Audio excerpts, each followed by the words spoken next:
Hey everyone, welcome to the OklaRoots YouTube channel. Today we're talking about a block party. I've never actually been to a block party. I imagine there's a lot of dancing and hot dogs. Anyways, this block party is a sewing block party. We're doing a block of the month. This is a quilt block of the month. I am super excited to do this with you guys. I have actually participated in many block of the months hosted by other quilters. I've always wanted to host my own. I've been pretty nervous about this, but I'm really excited. All right, so number one, what kind of a quilt are we making? We're making a super scrappy quilt. I know a lot of you guys have been messaging me and commenting saying, Jess, if it's starting in March, which yeah, it's starting in March 2020, if it's starting in March, I have to buy fabric. How much of everything do I need to buy? No. I am not giving you permission to go out and buy yards and yards of fabric. That's not what this quilt is about. I am a scrappy lover. I love using scraps. I love quilts that all look completely different because everybody used different stuff. I absolutely love that. So, this is a scrappy quilt. If at any point you run out of fabric or you are just completely sick of the scraps you do have permission. You always have permission to do whatever you want, but you will have my permission to go out and buy a bundle of small cuts. So I'm saying layer cakes. Those are about 10-inch by 10-inch cuts, or fat eighths, fat quarters, if it's a bundle you really love, like the new Tula Pink bundle coming out. So let's get into the details. On the first Monday of every month, I will post a tutorial right here on the YouTube channel of how to make that month's quilt block. Every quilt block is going to measure at 10.5 inches by 10.5 inches. Now that's with the seam allowance. Every quilt block will have its own separate pattern, which will include templates for you to cut out and trace on your fabric and then sew together. And it will also include SVG files, which you can use with your Cricut, with your Silhouette, with your Brother ScanNCut. Anything you have that cuts fabric that uses SVG files will take the SVG files that I am providing on my website. Now, let's just take a quick look of the digital mock-up right here of the finished quilt. Now, this is the full finished quilt. If you were to make this full finished quilt, we're looking at around 60 inches by 60 inches if you don't include sashing, which I think we should probably include some sashing, and I'll explain that to you later why we should do that. But this is the finished design. To make this design, you are going to need 3 blocks from every month. So when the tutorial comes out in March, you're just going to make 3 of those. You can continue on doing that every month, and then you'll have a nice stack of blocks at the end of the year, which will actually end in February 2021, and you'll be able to make a beautiful quilt. Now, let's say you want to make some blocks, but you're really not interested in making a huge quilt. That's totally okay. You're going to go over to my friend Lori's channel, Lori Nudemaker, who I'm pretty sure all of you guys already subscribe to, but she's going to be providing you with some alternate options of what you can do with those quilt blocks and turn them into something else, like a bag or a pouch or a placement. I don't know what she's going to come up with. The girl is brilliant.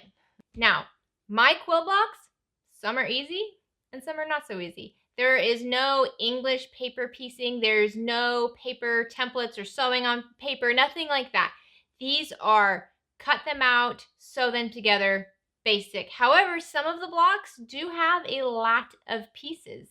So for the more challenging blocks, I will be providing you with some alternate options to make it a little bit easier to get through, but I do encourage you to try with the harder blocks. So I already tested out all of the block patterns, and I'm going to show you each one of them kind of quickly. This is not in the order they're going to go in. This is just in the order they're on my table. But you can see we have some blocks like this. And I want to tell you that when I was making these blocks, I picked fabric that I don't like for every single one of them, okay? The reason I did that is because if I can take fabric I don't like and turn it into a block that I actually really like, to me, that means it's a good block pattern, okay? And that's what I'm trying to do. I don't want you to feel like if you don't pick the absolute perfect fabric with the perfect contrast and all of that, that your block's not going to turn out, because it's going to, okay? Your block is going to be amazing because you made it. I am providing you with some kind of contrasting options to help guide you in your fabric choices, but you guys, I want you to embrace the individuality that comes with this.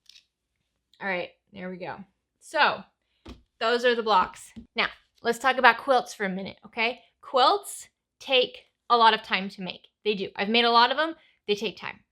Quilts have a lot of meaning to them. And that is what I'm so excited for us to kind of go through this year, because a block of the month, a block party, what we're doing means that we're going to go on a journey together for an entire year. Some months, we're going to be feeling great. Some months, everything's falling into place, and that is great. And you're going to use cheerful fabric. You're going to use your favorite fabric, right? And your blocks are going to show that that was a great month. Some of us might have moments over the course of the year that aren't great. We all have it, right? Let your block show that.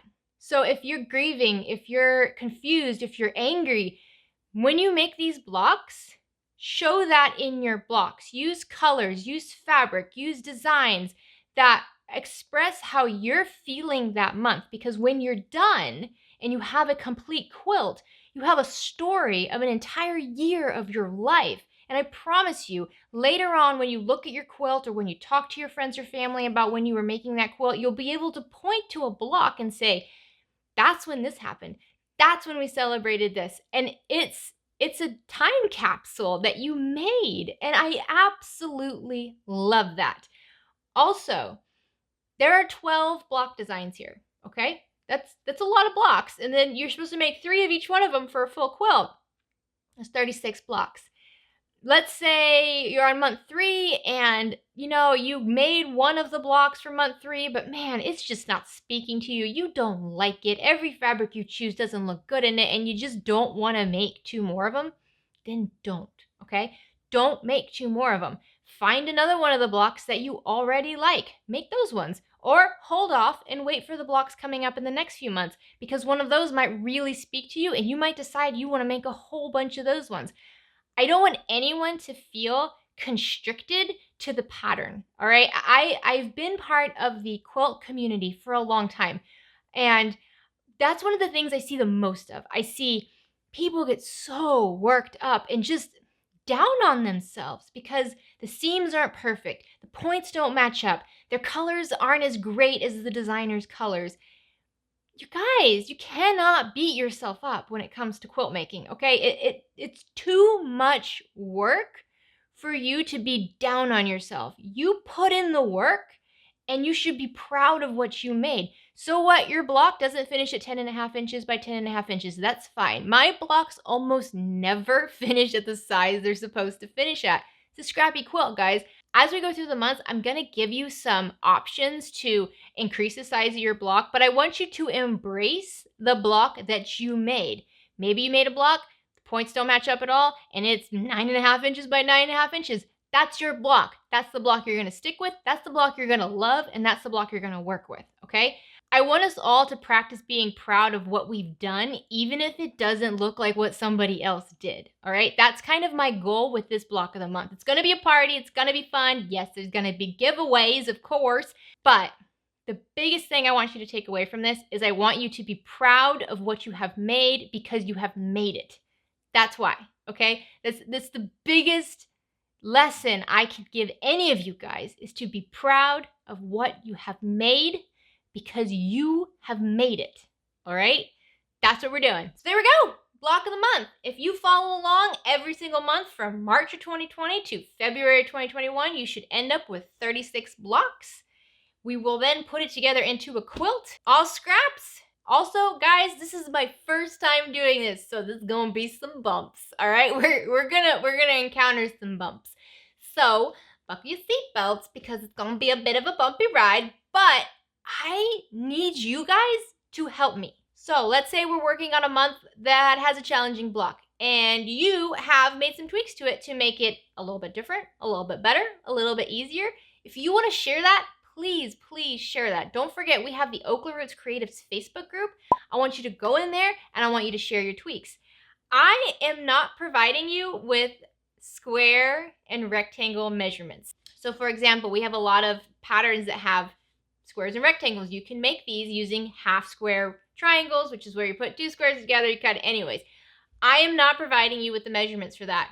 If any of you want to go along with our block of the month and calculate the squares and the rectangles and how to piece them together using that method instead of the templates, and you want to share it, you are more than welcome to go into the OklaRoots Creatives Facebook group and share that information. This is a community. I am not somebody telling you that this is what you have to do, and if you don't follow my rules, you're out of here. All right? This is a community. We are all going to be doing this together. I am looking to you for input. I am looking to you for more options to this. You guys know some of my favorite videos are the ones where I give you something basic and then you just build on it and turn it into something incredible. And so this is no different than that. This block party is going to be just like that. We are all in it together. It is a block party. We are all bringing something to the table, right? Right. So all the patterns will be hosted on my website as the videos are released. They will be on OklaRoots.com under the Pattern Vault. We will have our own special page just for this block party. At the moment, you can go check out the website and just see the digital rendering of the completed quilt so you can have an idea of what it's going to look like. Start picking out your favorite blocks. And on the first Monday of every month, the pattern with the SVG files will be posted on that page, as well as a YouTube tutorial showing you how to piece it all together. If you're not already subscribed to the channel, please consider clicking subscribe down below. Don't forget to also subscribe to Lori Nunemaker's channel. Also, her Facebook group and my Facebook group will be hosting all kinds of information over the course of the year that goes along with this block party, so make sure that you are a part of both of them if you are on Facebook. If you have any questions whatsoever, leave them in the comment section down below, and feel free to email me at jessica@oklaroots.com. Thank you guys so much for watching. Thank you guys so much for getting so excited about this. I have had so many people message me saying that they've never made a quilt block, and this is going to be their first time, and oh my god, I hope you like it. Because I love making quilt blocks. Like, I mean, there's bags, and then for me, there's quilt blocks. I love quilt blocks. Like I said, they tell a story and they mean so much, and then you can use them for so many things. These quilt blocks look great as bags, pouches, placemats, blankets, whatever you want to make them into. I've seen people make them into jackets. So I hope you have a great weekend. Get out there and make something.